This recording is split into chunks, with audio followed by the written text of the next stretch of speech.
Hi, welcome to Miss Miller's Read Alouds. The book I'm going to read to you today is A Chair for My Mother by Vera B. Williams. This book is about a young girl who tells us a story from one small moment in her life. She tells us about the moment in her life when her apartment caught fire and everything her family owned burned. Read with me to find out how her family worked really hard to overcome this sad moment.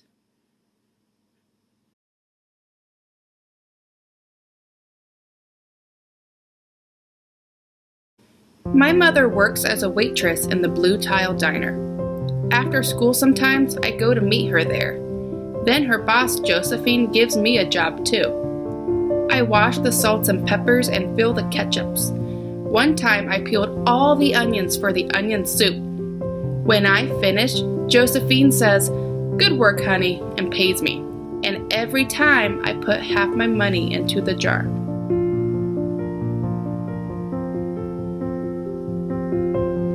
It takes a long time to fill a jar this big.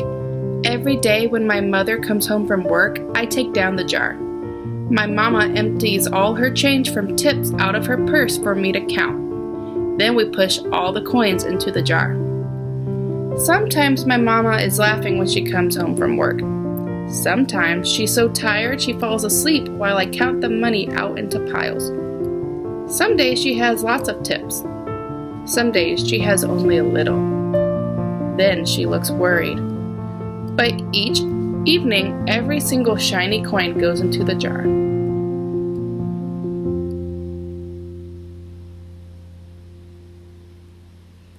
We sit in the kitchen to count the tips. Usually Grandma sits with us too. While we count, she likes to hum. Often she has money in her old leather wallet for us. Whenever she gets a good bargain on tomatoes or bananas or something she buys, she puts by the savings and they go into the jar.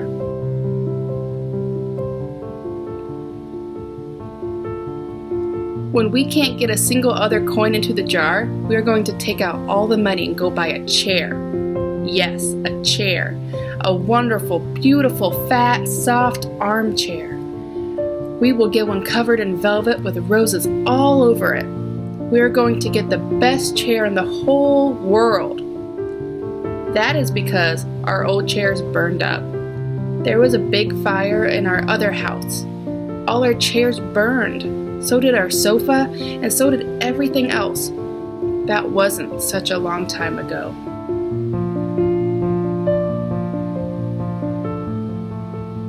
My mother and I were coming home from buying new shoes. I had new sandals. She had new pumps. We were walking to our house from the bus. We were looking at everyone's tulips. She was saying she liked red tulips, and I was saying I liked yellow ones. Then we came to our block.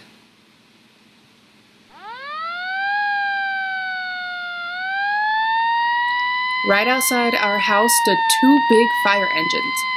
I could see lots of smoke. Tall orange flames came out of the roof. All the neighbors stood in a bunch across the street. Mama grabbed my hand and we ran. My Uncle Sandy saw us and ran to us. Mama yelled, "Where's Mother?" I yelled, "Where's my grandma?" My Aunt Ida waved and shouted, "She's here, she's here. She's okay, don't worry." Grandma was all right. Our cat was safe too, though it took a while to find her. But everything else in our whole house was spoiled.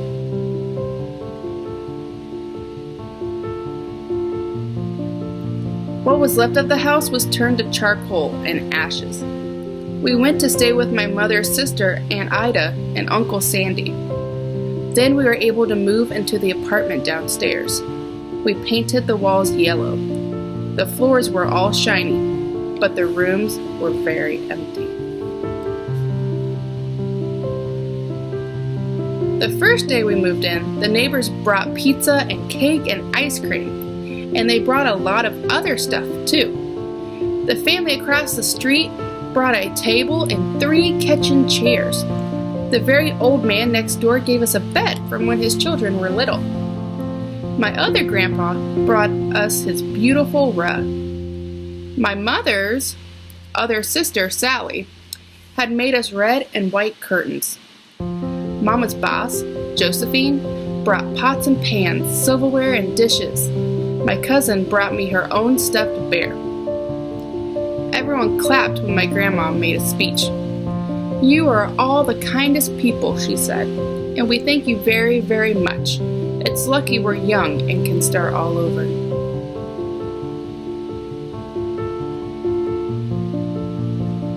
That was last year, but we still have no sofa and no big chairs. When Mama comes home, her feet hurt. "There's no good place for me to take a load off my feet," she says. When Grandma wants to sit back and hum and cut up potatoes, she has to get as comfortable as she can on a hard kitchen chair.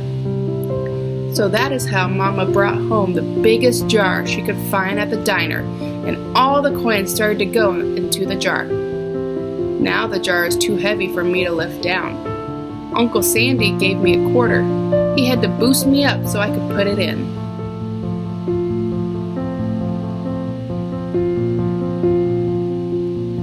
After supper, Mama and Grandma and I stood in front of the jar. "Well, I would have never have believed it, but I guess it's full," Mama said.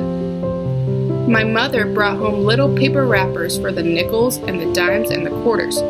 I counted them all out and wrapped them all up.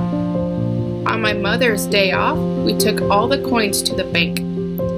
The bank exchanged them for $10 bills. Then we took the bus downtown to shop for our chair.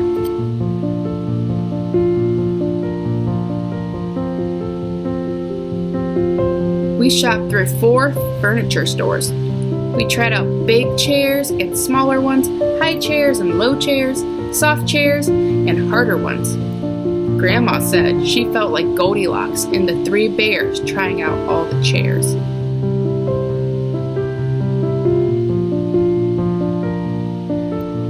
Finally, we found the chair we were all dreaming of, and the money in the jar was enough to pay for it. We called Aunt Ida and Uncle Sandy. They came right down in their pickup truck to drive the chair home for us. They knew we couldn't wait for it to be delivered.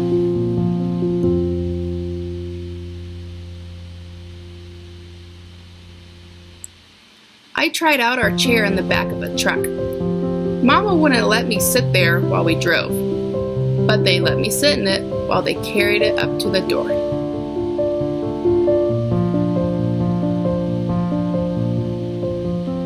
We set the chair right beside the window with the red and white curtains.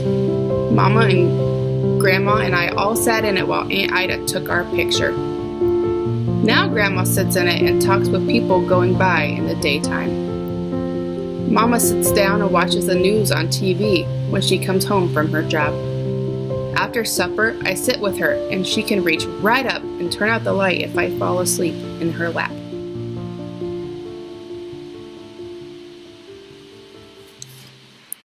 So in this story, the young girl is telling us about one small moment in her life. What is one small moment in your life that you could write about? Maybe it's a time when you felt really proud of something, or something you did with a family member. It could be a time when you felt mad, when you felt sad, or when you felt scared. That's a very good question to think about and to talk about with your parents, your grandparents, friends, or any other family member.